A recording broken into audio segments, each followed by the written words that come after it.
Hello, everybody, and welcome. Super excited to be here with everyone today for our panel. And, we're just going to give another minute or so for folks to file in. But thanks for joining, everybody. And thank you all who's on screen right now, BJ, Karen, Rachel, Nita, Kyle, for joining us. Excited to hear from everybody about mentorship in a few minutes. But while we wait for folks, let us know, Rachel, Kyle, BJ, everyone let us know where are you calling in from? How's everything going in your respective necks of the woods? I'm outside of Boston. It's a beautiful sunny day, which is really exciting because we had a lot of rain and I think we're going to be getting more rain. So I hope to get outside later today. Well, better than the alternative of Boston, which is 9 months of snow. So good to hear. And by the way, while we're hearing from everyone here, put in the chat, let us know, for those who are joining us in the audience today, let us know, where are you calling in from? How long have you been in Pavilion and what you're up to these days? I'd love to hear from everyone in the chat. Anita, how about you? Want to share a little bit more about yourself? Sure. Hey, everyone. I'm Nida. Like Scott mentioned, I have my own fractional business and a marketing agency, and I'm into marketing for the past 12 years now. Awesome. All right, I've seen we got folks coming in from San Francisco. Well, welcome, Juan. 1 month in Pavilion. A few folks from London. Fellow Canadian Carl is up there with you, Nita. Very cool. Hey, BJ, you want to share where you're at and tell us a little bit before we get started? Yeah, I'm coming to you live from sunny Austin, Texas, where it's going to be 100 degrees today. I'm also at the SaaStock convention and conveniently situated right across from the Pavilion booth. And it has inspired me to collect all the Pavilion members here and take a picture in front of the booth this afternoon. I love that. Hope we have some good swag for you while you're out there, but very cool. Thanks, BJ. And Karen, you want to say hello to everybody? Yeah, hi everybody. I'm just a little bit north of Rachel. I'm in southern New Hampshire, so part of the Boston Pavilion chapter. Been a member for about a year and a half. Like Rachel, it's sunny here, but everything's covered in yellow pollen, which is kind of gross. I'm a little bit different than many Pavilion members. I am in human resources, and I started my own fractional HR business a year and a half ago. So I'm the founder and chief people officer for Pinnacle Connections HR. Amazing. Awesome. And we got a lot of folks, got some Boston folks. I saw a big representation in London, a few other Canadians. Jessica over in Texas is calling out the Texas roll call, BJ. So awesome. And welcome Suzanne and Charlotte. And Kyle, you want to round us out before we get this party started? Let us know where you're at. Absolutely, Scott. Good morning and good afternoon, everyone. My name is Kyle Solomon. I am reporting live from sunny Houston, Texas, where it will be about 95 degrees today. And apparently it's going to be this way until October.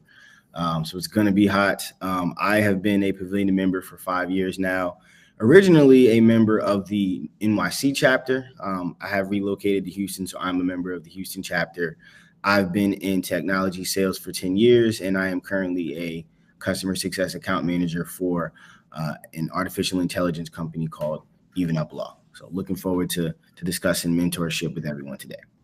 Amazing. All right. Well, welcome to all of you and welcome to everyone else here. We're gonna kick this bad boy off, and I'm gonna just kick off everyone from stage so we can see the screen for a bit. Apologies to those who had just booted, but we'll have you back in just a few minutes. I want to first say welcome to everybody. My name is Scott Pollock. I am Pavilion Senior Director of Member Programs, and I am super excited to be here today hosting this discussion because mentorship is something that's truly near and dear to my own heart. And I'd love to get in the chat as well. Tell us how many of you have a mentor, or how many of you want a mentor? Let us know. Tell us kind of what brings you here today. If you have a mentor, if you want a mentor, I'd love to kind of hear from everyone as we go along, keep this interactive. But I'd say that either way, if you're here, you recognize that the power that mentorship has. And today, we're going to be digging deeper into that and exploring how mentorship can be the secret weapon that fast tracks your career. Now, as the #1 community for GTM leaders, Pavilion has many different ways to learn and grow, right? You've probably seen 70 plus courses. We have in-person meetups with chapters around the world, our Slack community, and so on, all of which are critical tools, important arrows in our career quivers, if you will. But even with all of the insight and learning that can come from those tools, there's a gap that every professional needs to fill. We need advice and we need guidance, and we need folks who can remind us that others have been in our shoes before and that our challenges are probably not unique and that others have been there before and can help us to overcome our biggest challenges. And mentorship fills that gap. Right. And I've had the very good fortune of having about a dozen mentors in my career. And I've had the great honor of having people refer to me as their mentor. So I know firsthand how mentorship can be a vital tool in our career toolkits. But in my case, and perhaps like your own, those mentoring relationships formed because of good fortune. Right. I was in the right role, in the right company, at the right time, and I was able to meet people with whom I could form a relationship that became mentors or mentees. So I've been very lucky. But if you're here, you're not relying on luck. You're smart, because if you're a Pavilion member, then you're part of a community of thousands of people who've been in your shoes or are walking in your footsteps right now, and many of whom are excited to be mentors and mentees. And that's why we're talking about this today, and why I'm excited to introduce everyone and have this panel with everyone who's just up here a moment ago.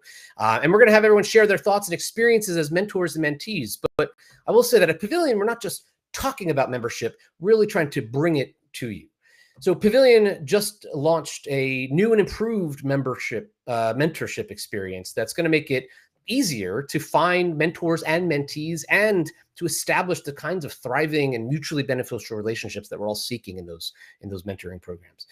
So earlier this month, we launched our new associate mentorship program, which is an all new 12-week guided mentorship experience. So let me tell you a little bit more about it before we jump into our panel. So first off, you can apply on the Member Hub.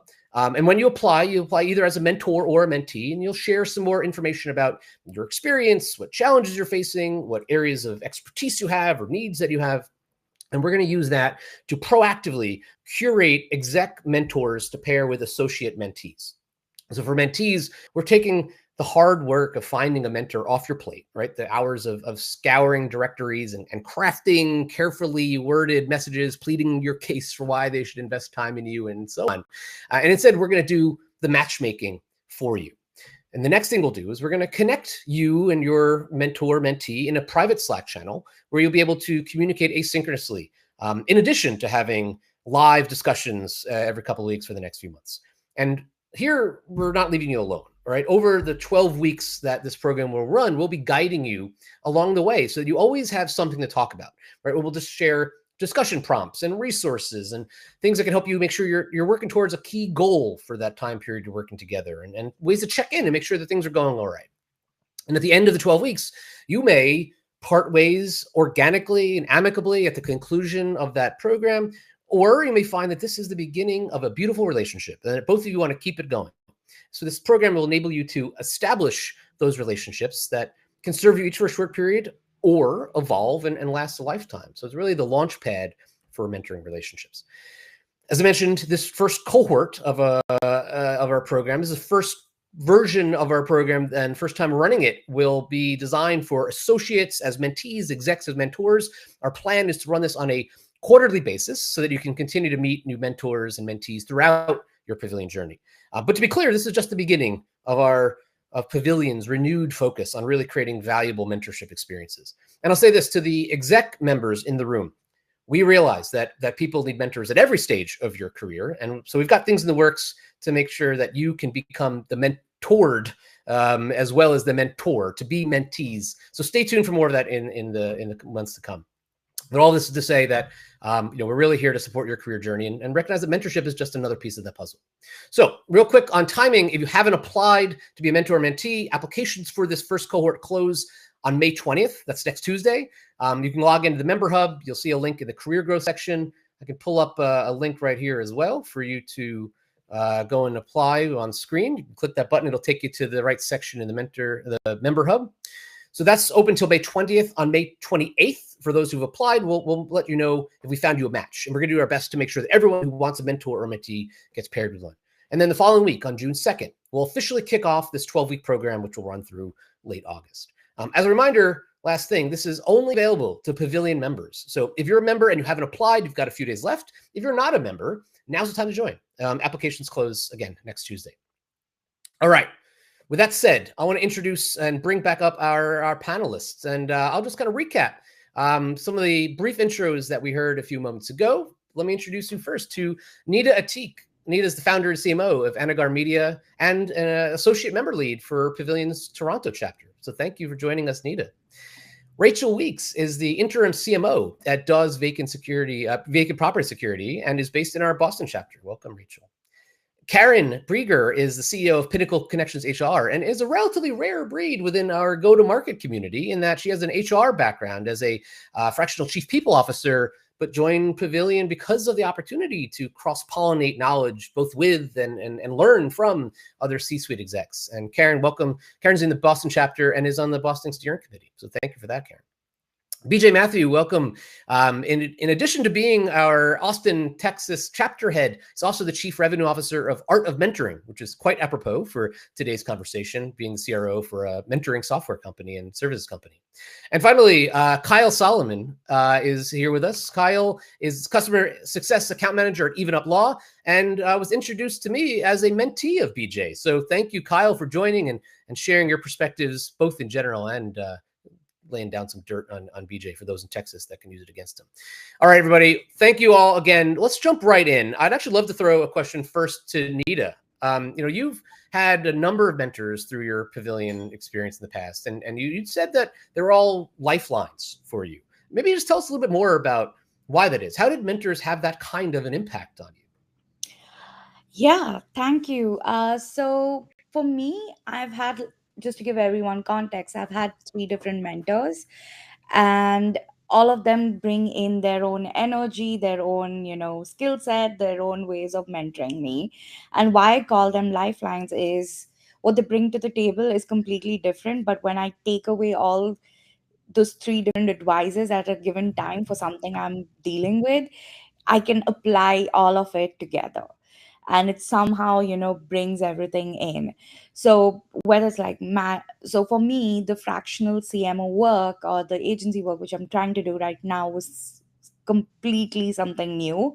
And I was scared. I was at a job which was not going really well, in my opinion, because it was not a good environment to be in. And so bringing in those three different perspectives helped me realize that this is something I wanted to start on my own, and gave me the confidence to do it. But apart from that, they have been encouraging, they have been, supportive, but they also set up like different milestones and different, ways I could get there. And that's why I call them my lifelines, because they help me navigate through this whole shift from a corporate job to a fractional space. And so that has been the most important thing for me right now, and they have been like very integrated and truly, in it with me. Amazing. That's awesome to hear. And I love the idea that in addition to guidance and feedback, you mentioned the word confidence, which I think is something that can be so powerful to kind of hear Yes. that affirmation that gives you the confidence to take whatever leap, for you going fractional, for others, whatever that might be. Thanks for sharing that, Nita. Rachel, you've said that you've been a mentor to people at all stages of their career, from those who are entering the workforce to mid-career and beyond. How have you found mentoring to be different at those different stages of people's careers? That's a really great question. Thank you. I think often, people assume that the person who's older or who has more experience is automatically the mentor when, there is a one-on-one relationship. And that's certainly the way I started as a mentor earlier in my career, that I was mentoring younger people. And, still today, I love working with new grads out of college and, helping them like get started on their job search. But as I got further along in my own career, and the teams that worked for me became much more diverse in terms of the age, frankly, and level of experience, that, I remember the first time that a woman on my team, who probably was at least 10 or 12 years older than I was, said that I was her mentor. And I had never put myself in that position before, like, yeah, I was her manager and she reported to me, but it made me feel really good. But it was also just another perspective on the fact that, like, it doesn't necessarily matter, how old you are or where you are in your career, but that you can be a mentor to someone at any stage. And so whether, they're a new grad right out of college, or someone, at any stage of their career, like Nita, who, is just having a challenge, or maybe they're making a career pivot, or they're re-entering the workforce. Those are all very fulfilling and valuable types of mentorships, that I've had the pleasure of being involved with. I think that's such an important point to call out, that like the traditional expectation of there being an age difference, the senior, more experienced, more older mentor being the mentor to someone who is younger is not necessarily what is always the case, nor does it need to be. And great mentoring relationships can be, counter to that. So thanks for sharing that and bringing that up.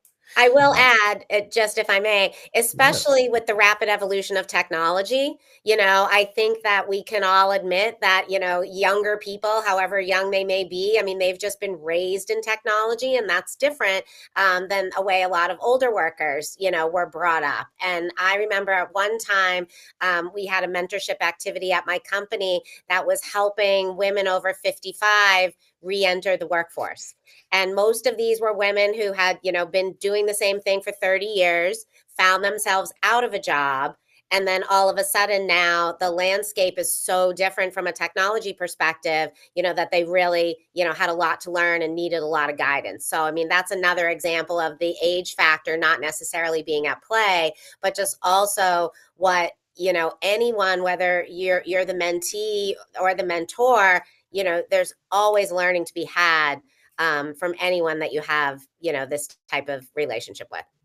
Yeah, I think that's another important point, which is the go-to-market is a space that is continuously evolving, both with technology. Obviously, AI is enhancing / disrupting, depending on your point of view, every element of our day jobs.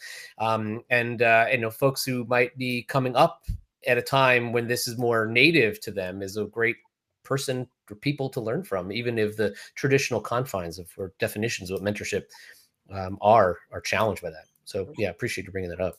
And we'll dig more into kind of what makes for great mentoring relationships. But BJ, I'd love to kind of ask you a question. You're not only a serial mentor, you've mentored a number of people you've mentioned, but you're also the CRO of a company that helps other companies build mentoring programs. And you said that you'd never had a mentor for yourself in your career, but that your experience mentoring other mentees has been transformational, that you got out of it more than they did, perhaps. Tell us more about that, right? How does how does a mentor get so much value? It's obvious how mentees get value, but tell us more about the mentor perspective of how you saw that kind of beneficial relationship from your standpoint as the mentor. Yeah. This is kind of the non-intuitive thing. It's something that we see in the programs we run, and that is, when I think about my own experience, I never had a mentor. The closest thing I had were the old guys in the office, who, interestingly enough, I'm now their age, but they would tell me, I don't know how to manage up, I don't know how to liaise with these other departments. So when I started mentoring other people, my expectation is that I would give and not receive. And what I found out is the opposite. Every time I mentored someone, it helped me reflect and grow. And it actually made me a better leader at work. It connected me to an earlier stage of my career that I was very far removed from. And it made me better. And so I would tell my mentees, I think I'm getting more out of this than you are. As a mentor, you are uniquely challenged to articulate your thinking, unpack your experience, and really listen deeply. And I really like it in a context like Pavilion, where you're mentoring someone who isn't part of your work organization, right? Part of an association where you had a shared experience, but they're not your direct, they're not in your work. So in many ways, it's a little more selfless than mentoring someone in your company. The other interesting thing is, as a mentor, it forces you to slow down and be present and invest in that person's growth. And then that carries over into the way you lead at work. So while, of course, the mentee gets a lot of benefit out of it, the mentors are often transformed. And if you think about this thing where people are slightly disengaged at work, We often say that this is kind of like a magic wand because after you're a mentor, it's like a switch is flipped. Right? You sometimes have a new lease on work. You start thinking about what you leave behind. And it's not my team hit the number for 20 quarters in a row. It's how did I impact someone's career? Mm. Yeah, and I love that. In addition to the kind of the emotional component of how much impact you've had, I think you also speak to something that's really important, which is that mentoring provides you with a sharpening tool for your own perspective that you can bring back to your own role. It's very much like teaching, something that I've done a lot of creating courses and teaching, and it's amazing how much creating content to teach people and teaching others focuses your mind and forces you to really dig deeper and understand more deeply. It sounds like mentorship is extremely similar in that way, if it just helps sharpen your edge. Yeah. The thing that's popping into my mind, and it's probably because we've been dog deprived for a long time, and we were talking about getting a dog. But if you walk the dog, it's really good for the dog, but it's good for you. It gives you a reason to walk. So I love that's that. not a Love that. perfect. I'll have to workshop that a little more. But I get where you're going. I like it. Kyle, I'd love to turn to you and hear maybe the other side of that. You've been one of BJ's mentees. So how did you view the exchange of value between you as mentee and him as mentor? And were you kind of actively trying to bring value to BJ, or was it more just an inherent property of that mentor-mentee dynamic as BJ was kind of talking about? Thank you for the question, Scott. I'll start by prefacing and kind of piggybacking a bit off of what Nita mentioned about I do have mentors in other aspects of life as well, but BJ has been one of my longest standing mentors. He's also been my longest professional mentor within my career. So to answer, I guess, the second part of your question first, when I came to BJ and we started having conversations, I initially was just looking to learn, but I also am aware of how important it is to have an exchange of value in any type of relationship that you have, whether it be your family, friends, etc. And so as we continue to grow and get to know one another, I think I paid a lot of attention to things that maybe he's not fond of, but also areas that he's interested in and areas that he is fond of. And so if you really pay attention to details, there's always going to be something you can provide value on. And I think I've learned, and there's still areas to learn, right, as you get to know people, because not one person's the same and nothing's in a vacuum. But as time has gone on, I think I've found myself looking to provide even more value than I did initially. And it's been an incredible ride, incredible experience, because I think not only has BJ been in a lot of situations that I've been in or I may be in now, that he's been in his professional or personal career, personal life in the past, but I think on the flip side, I also can provide maybe a different way of looking at situations than maybe he might, just due to maybe a difference in background, a difference in geography or location, a difference in experience as far as our careers. And so it's always good to have, I guess you'd say, a meeting of the minds, and it's truly an iron sharpens iron situation. But I think there's also a lot of respect for what we both bring to the table. And we also have an understanding of where our weaknesses are and maybe where we could use some help in those areas too. Yeah. And I love that you're kind of bringing attention to something that may be overlooked, which is that there's a responsibility and an opportunity for the mentee to bring something to the table in terms of, identifying, as you suggested you did, where are those opportunities to provide that support, to provide that different perspective. And so it's not just the mentor doing the work. It's not just the mentor bringing all the value. There's that mutuality there that's super valuable and important. we should all be so lucky to have a mentee like Kyle, who's really smart. He has really good ideas. He challenges my thinking. And again, even I don't know how many years we've been doing this, Kyle, but I'm still getting more out of it, I think, than you are. So thank you for that. Well, I love hearing that, and I think it's what we can try to bring to light. And Kyle, you're starting to do, and I appreciate that. Is like what makes for mentees that can be recognized as like an all-star mentee, and so that relationship brings that dynamic and creates that dynamic. So thank you both for sharing that. Karen, I'd love to throw something to you. You'd mentioned how you were the mentor to a woman who was working at an early stage startup and was considering a career transition. And you mentioned that today she's become more than a mentee, she became a friend. I'd love to hear from you. How does a mentoring relationship evolve over time, right? And how do you establish such a strong bond that can evolve to, true friendship? Yeah, it starts as getting to know each other as people first. I think the best mentor-mentee relationships come when there's trust and transparency, and you don't just, that doesn't happen overnight. And I'm sure, BJ and Kyle, I'm sure you didn't just sit down all of a sudden one day with a prompt and then start talking about the prompt, right? You probably spend some time getting to know each other as people, and talking about goals and talking about where you are personally as well as professionally, because we are a whole being, and what's happening in our personal life does impact our professional lives and our goals and our ambitions there. And so that's how we started, and we chatted. And honestly, our first time together, we met through a formal cohort, like what Pavilion's putting together. We came from two very different industries, different backgrounds. She was more of a chief of staff operations type person, me coming in with my HR background. We'd worked in different industries. And our first time together, we just chatted. And then we started to focus on the goals and where she was headed and how, and some opportunities and introductions and all of the things that come with a mentoring relationship. But in every conversation we had, there was always the personal piece. How's your daughter doing? What happened with preschool?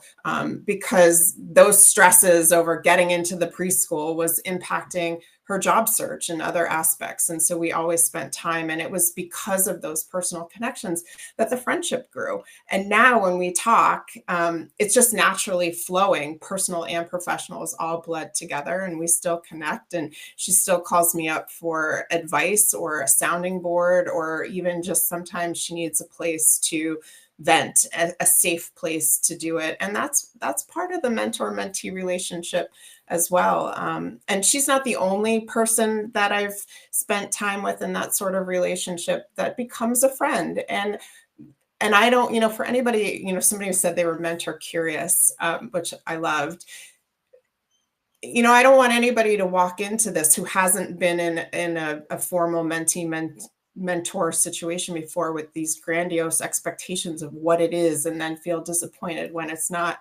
It doesn't always work, right? There have been times when I've been matched formally or informally with a person and we just didn't click, and that's okay too. And we recognized that, and we talked about it, and we made shifts, and I introduced the person to somebody else that I thought would actually be a better fit for them. So I think it's important just to set the expectations and make sure everybody's kind of in alignment on what they're looking to get out of it. But sometimes personalities don't align. And when the personalities don't align, it may not be a good fit. Yeah. And I think the kind of tying those two parts together, kind of talking about how the relationship that you built was started with personal and then combined the professional, and the fact that relationships sometimes aren't a good fit. It suggests that, bringing your whole self to your mentoring relationship is really the way to kind of make the most of it, and honoring if there's a situation when that relationship isn't a natural fit is okay. And so to that degree, big reason why we said when we were building this program, let's constrain it to a period of time. It hopefully allows you to kind of determine in that time, is there a fit that can continue or not, and then have an organic kind of end period. I'd love to dig a little more into that. And I'm going to throw this out to anyone who wants to grab it, but maybe I'll kind of throw it to Kyle, and then anyone else wants to respond to. When thinking about fit, what do you look for in a mentor? How do you know when you have the right fit versus one that doesn't have the right balance that is needed there, or the right relationship dynamic? Great question. So a bit similar to what Karen was mentioning is you can usually tell through a few conversations if your personalities mesh well.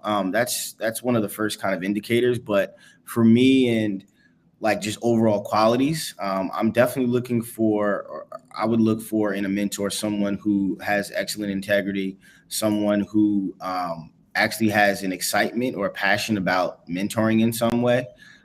Someone who also, and this is for any area of mentoring, right? It could be professional, it could be personal, etc. Could be someone who also has experience in some way, shape, or form of where I'm looking to take my let's just say it's a career, for an example. I'm looking to take my career. They've had some experience. They may not necessarily need to be exactly where I want to go, but maybe they have been on that path, or maybe they've been there and they're not there anymore, or they are still there, but they can help guide and shape my focus to get to where it is I want to go. But on the other side, they can also help me to understand, hey, this is what you feel like where you may want to go right now, but here are some other areas that I feel like you may succeed in, or you should be open to, and just think about that. And so I would say one of those big qualities is also someone who's open to challenging you in a respectful way, and helping to keep you, what's the word I'm looking for? I'm drawing a blank here, but basically wants to hold you accountable for areas and things that you've communicated to them that are important to you, and someone who also pays attention to who you are as an individual. There's times where BJ and I hop on a call and he can immediately tell that I'm not myself, and that's because we've gotten to know each other on a personal level too. And so sometimes on those days we'll kind of jump into, hey, what's actually going on? Or why do you feel this way? Or, your disposition doesn't look like it's normal. And then that'll start a different conversation, which may end up leading back to something else. So overall, to kind of wrap a bow around this, I would say integrity is a very big aspect for me. Folks who are excited about mentoring, and someone who will hold you accountable. Love that. Nita, I'd love to kind of ask you the same question. You've had you said 3 kind of really powerful relationships that obviously had a significant impact on you. Was there something you went into those relationships looking for, when even before the relationships, when seeking potential mentors? Was there something you were looking for, or afterwards something that in retrospect you could say that's what really helped make that relationship work for you? Yeah, for me, when I went into that whole relationship, my mind was so super focused on finding the next big job and getting promoted, having a good title, and moving forward. And so I was super focused on doing that versus not really focusing on probably what I'm good at and what makes the best, uh sort of like what's best for me at that point in time. So with the 3 mentors that I had, and which was surprising for me too, because all 3 of them shared the same kind of feedback, was, I think you should start something of your own. And I think because you're always helping people out, you have like a good perspective to things, I think this is the way moving forward. So that's something I learned after my mentorship. The other important thing is, 2 of my mentors were men, and I went into that relationship thinking, yeah, okay, I'll focus on the one where this lady is mentoring me and she's going to be amazing. And she is, I love her. But I got a different perspective, which I wouldn't have. I got a seat at the table. I learned, and why, when I said I was more confident, was because they helped me understand in every conversation how I was downplaying myself, probably not putting myself out there. I sort of got I don't know, I don't want to make a gender thing, but I got a perspective of, what I was not doing versus what could be done and be improved on. And so something I've learned recently is, as women, we try to, tend to use words like, we implemented this, or we, we're part of a big project and we work together on this, like we go for all of those things. And what I learned from these mentors was, you talk about your achievements, talk about, what did you do to, hit those goals. And some of those things were missing when I had conversations with different people, and I learned that from these 2 mentors that I had. So for me, it was like, I went in from a perspective of probably looking for the next big role, if you will, but I got out learning that I could start my own fractional business, and I'm confident enough going and getting my clients. Interesting thing was, because of that guidance and mentorship that I got, I was able to find 6 to 7 different clients within the first 2 months, which was surprising because I was not going to think that I was even going to be happy with one or two. But the way they structured things for me and the way they coached me and how I should be asking questions really like groomed me through that whole process. So I went in thinking something else, but got something more out of the whole relationship. So I would say keep an open mind. Sometimes you feel like you need something and you want to focus on that, and that's your goal, but maybe that's not something, you know, what which is meant for you. So keep an open mind during the mentorship, you know, sessions that you have and see where it's headed. Yeah, no, I love that, Nita. And Rachel and Karen, I know you were kind of nodding along in the beginning when she was talking about the expectation of meeting with another woman to get that perspective and being surprised by, having a more diverse perspective, a different perspective. I'm curious if either of you have had a similar example of, maybe being a little bit surprised by what actually fostered that kind of dynamic, and or if there were times when having similarity versus difference in background and experience, how that affected your mentor-mentee relationships. Yeah, I completely agree. I think we tend to walk into things with preconceived ideas, but there's value in both. I mean, to Nita's point, right? There's value to being with somebody in your industry. There's value to having a mentor in your same company, but there's just as much value, and sometimes more so. BJ talked about this too, right? To have the mentor that's outside of your company, that's maybe outside of your industry or your functional role, or other diverse aspects, right? Because the perspective difference is something you're not going to get any other way. How do others see you? How are others perceiving you?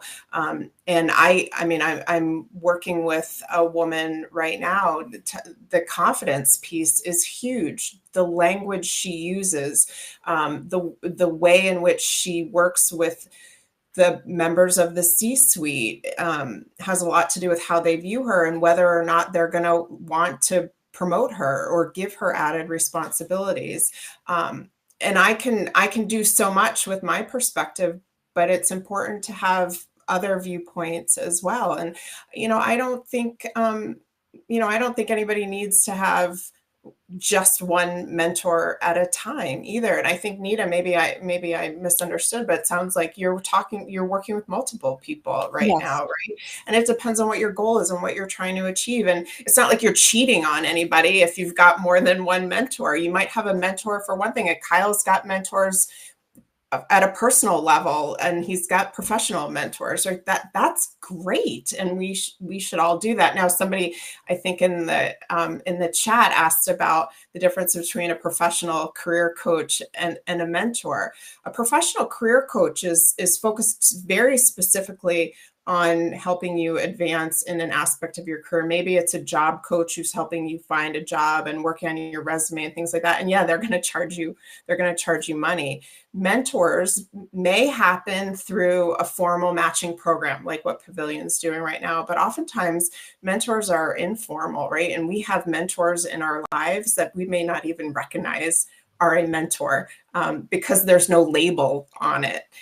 And so I think, don't put all this pressure that it has to have a label and you have to say you are a mentor and I'm meeting with you once a week on a mentoring basis. They happen organically too. And now I feel like I've gotten way off track, so I apologize. No. Well, I'll tell you,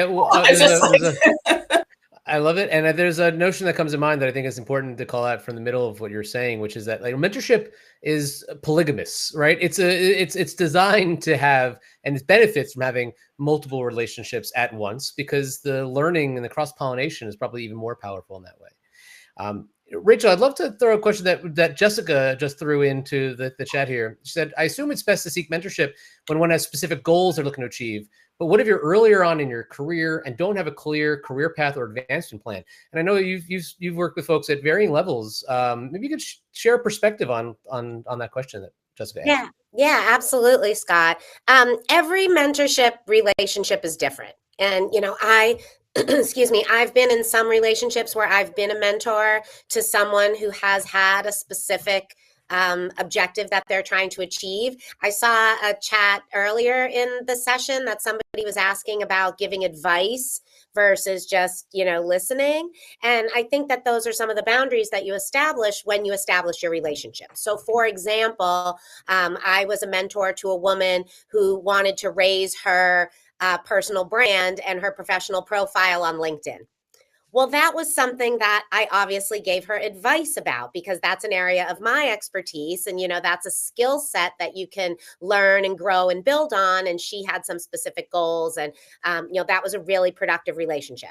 But then I've had other relationships with people who've volunteered to be a mentee, but they don't necessarily have a specific goal. Excuse me, it's the pollen getting to me. Um, and so that's what you talk about, when you're first getting to know each other.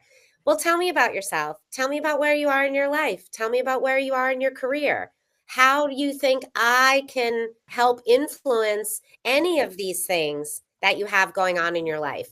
And that's how it develops organically. And Karen talked about that as well. And so I think if you're open to it and you're open to the idea of a mentorship relationship, there's so much that you can get out of it, whether you have, a specific goal that you're trying to accomplish, like raising your profile on LinkedIn, or if it's just, I want to learn and grow and develop as a human and as a professional and as a person, and I'd like to seek some outside, counsel for that.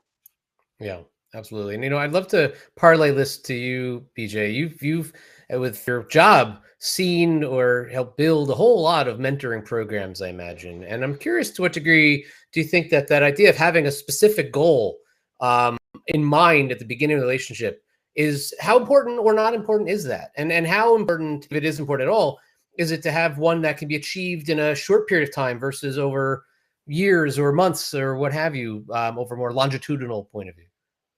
Yeah, I think it's okay not to have it at the beginning to get to it. So goal setting, I think, is really important. Your mentor can help you. The mentor can't do all the work, right? You have to put in some of the thought and time and effort, and the mentor can help you refine those goals. As far as short term and long term, I think it's good to have a mix of both. And there's also this kind of satisfaction that you get from checking things off. So as you accomplish that goal, great, let's go deeper, let's go to a next level type goal.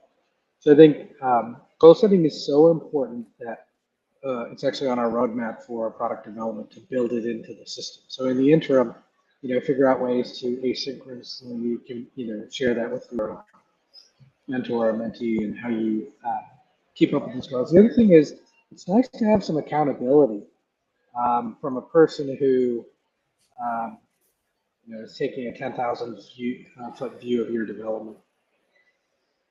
Yeah.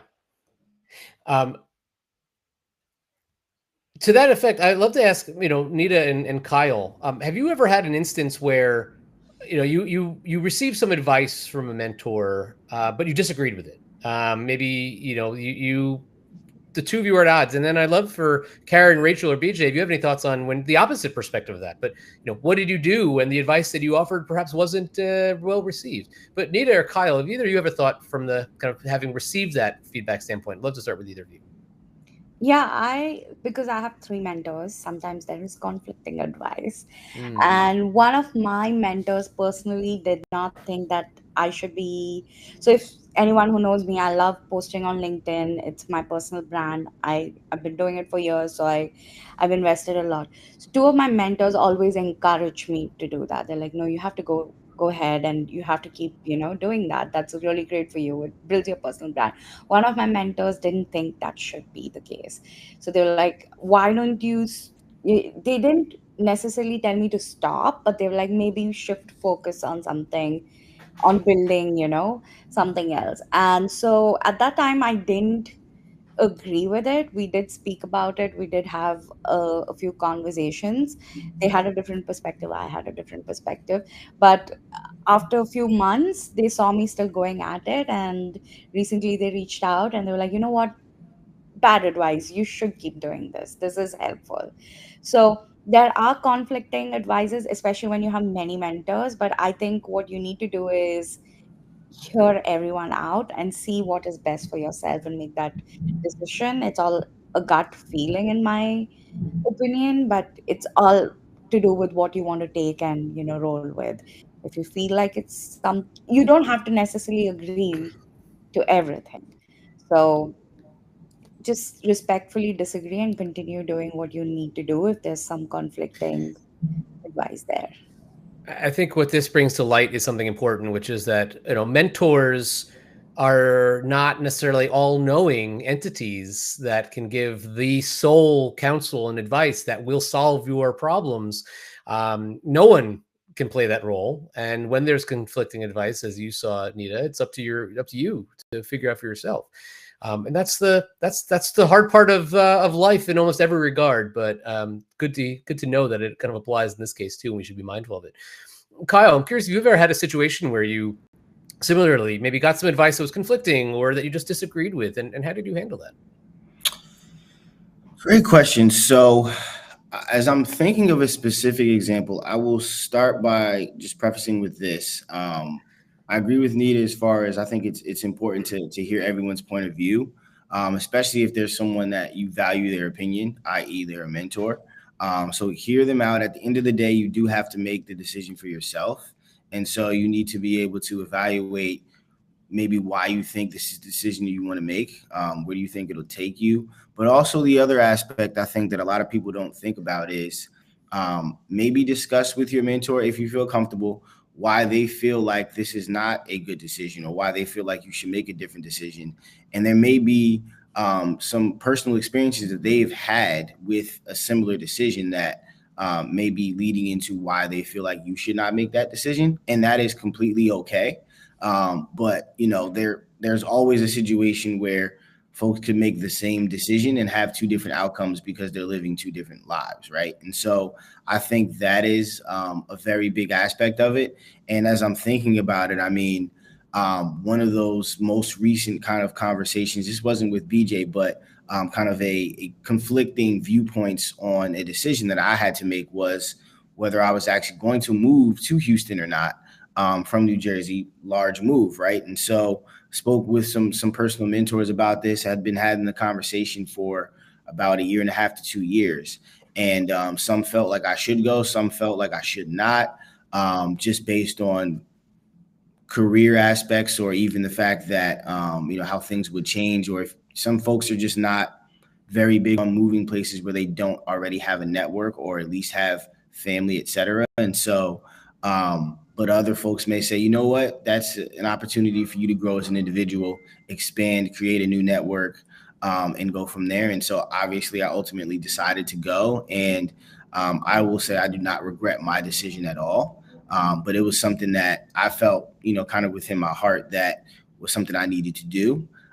So going back to the initial point of evaluate everyone's opinion, take it into consideration, serious consideration, but at the end of the day, make the decision that you feel is best. And then you have to also live with whatever the consequence is of that decision, whether it's, maybe you wish you made a different decision, then that's just a learning experience. And if you feel like you made the right decision, it's also a learning experience, but in a bit more of a way that feels better. Yeah.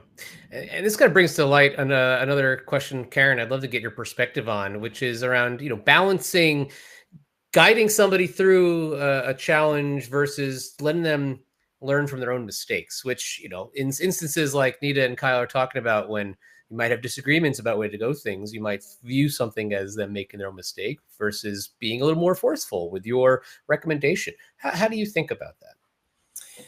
Yeah. I have 2 kids, right? So in some ways it's how I help and guide my own children, right? I don't give them the answers to anything because it's got to be their decision. So for me, it's a lot of questions that I ask when I'm mentoring somebody. I like when there's disagreements. I don't, if somebody's just yesing me to death, there's no real learning there. Healthy conflict, I think, brings about better decisions and better results. So when we don't agree on things, there's more of a discussion and there's more thought behind the actions that are taken, because I will question, tell me why you feel that way. Tell me what you're basing that off of. And so me asking questions, I'm learning a lot. I'm learning about them. I'm learning about their thinking. And it's helping me to better support them in the future. But asking the question forces the person I'm mentoring to really think about it. So they may have a gut reaction, but when they actually have to say it out loud or think about, well, I don't know. Okay, well, if you don't know why, then shouldn't we talk more about it and figure that out, because that could influence your decision. I mean, Kyle didn't relocate on a whim, right? I'm sure there was a lot of thought behind it. So for me, it's about questioning and provoking thought, as opposed to, well, you should just do it this way, or why didn't you do it that way? And then when things, hopefully they work out, right? But they don't always. And the best learnings come from the failures. But it's doing a bit of a postmortem too. What do you think happened there? Why do you think that was the result? What might have changed, in hindsight, might have done differently that you could consider the next time around? And I'm a guide.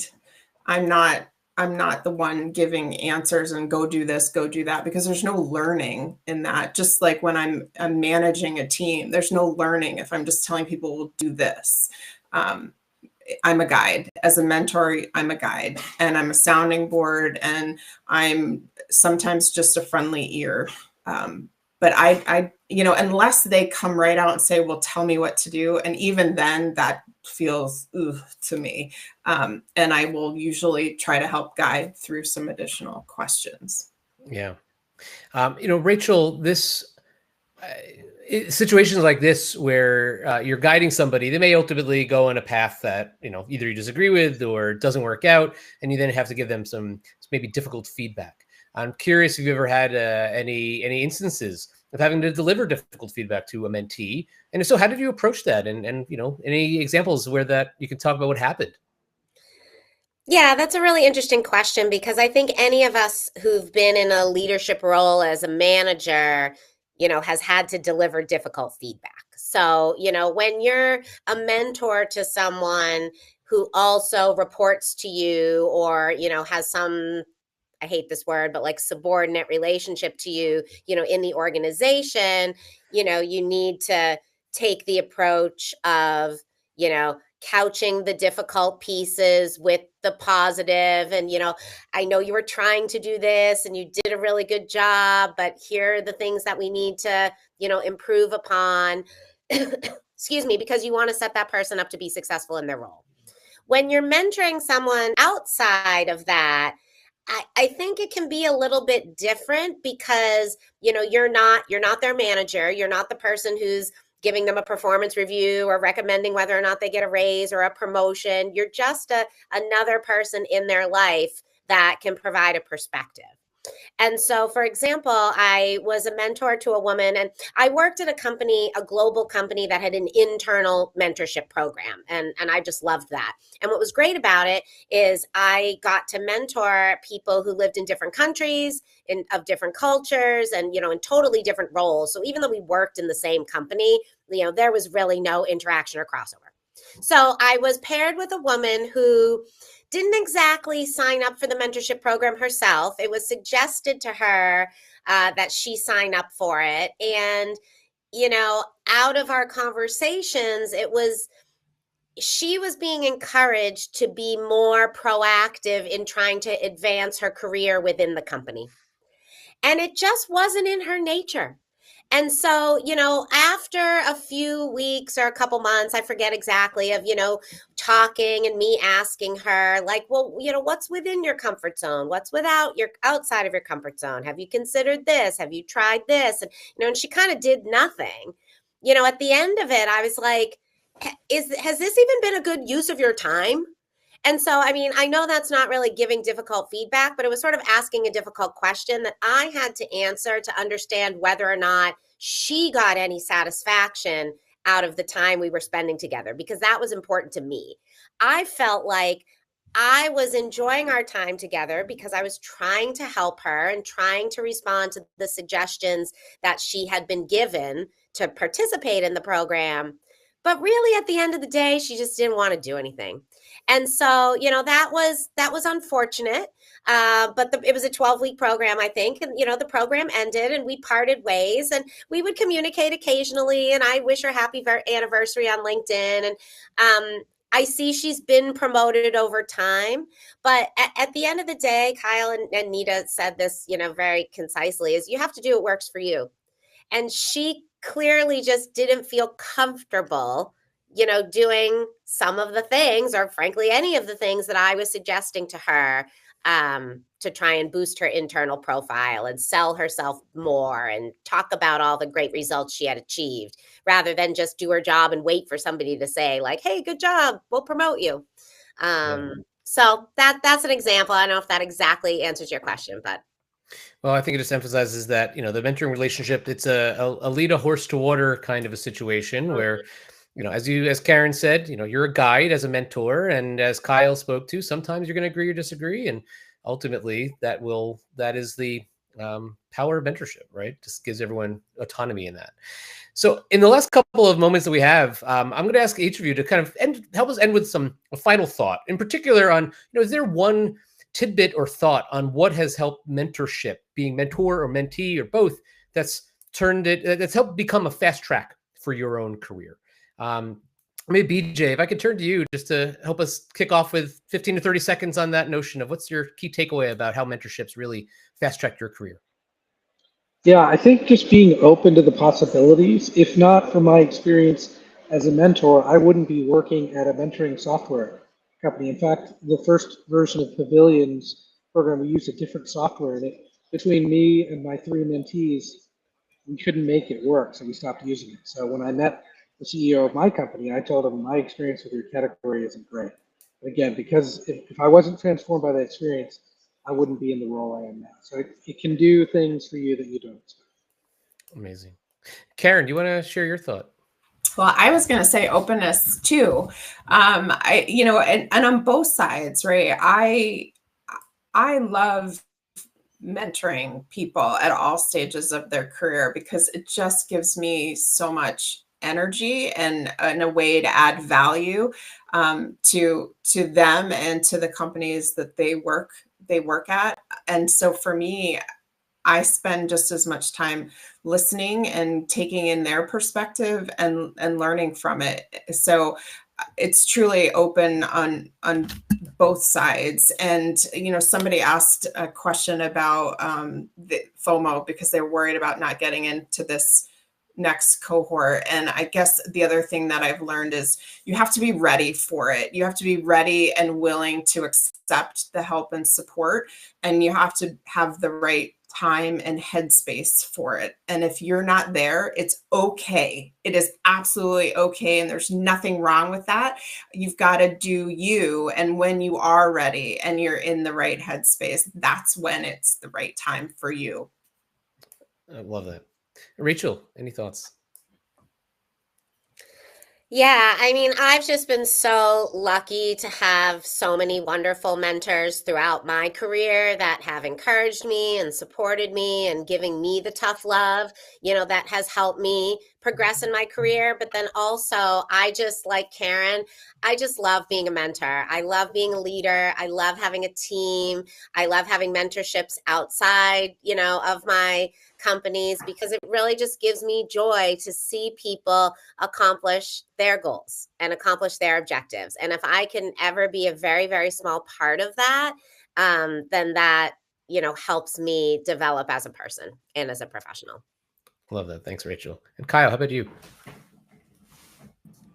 Yeah, my final thoughts would be it's kind of a culmination of what everyone has said, but from my experience, my perspective, my opinion, definitely make sure you're in a headspace to where you're open to learning and self-improvement in some way, shape, or form.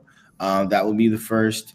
Second would be, and for me personally, I just have kind of a passion for wanting to connect with people and learn as well. So wanting to learn is another really important aspect of being a mentor and or a mentee. And then the final thing that I'll mention or that I'll leave everyone with is, always be open to the possibility of some type of change, right? And I'm not the same person I was when I met BJ, and I'm almost certain he's not the same person in certain aspects when he met me. And so just be open to a potential change in a good way, because sometimes that can be scary, but it's something that always ends up helping in the long run. Thank you, Kyle. Anita, you kicked us off. Why don't you bring us home? Sure.